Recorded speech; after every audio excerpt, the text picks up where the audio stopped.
Hello everybody, welcome to my YouTube channel and GIS and tutorial. And this is video about how to remove black background on aerial photo using ArcGIS software. This is information of mouse, left click with the red color and right click with the green color. And this is a sample of result.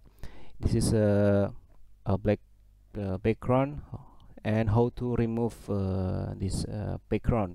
And before we start, don't forget to subscribe my channel and say thank you for subscriber. Let's go in software. This is a aerial photo in Indonesia, Rembang. And then this is base map from ArcGIS base map.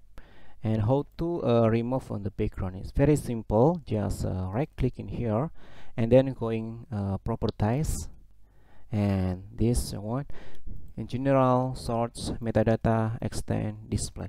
And to remove the background, just click this here, symbology, and then we can checklist display background value RGB. This one, click, and this is no color. Okay, and then we can apply. After apply is done, it's good, and okay, it's very simple to remove background. Thank you very much. Bye bye.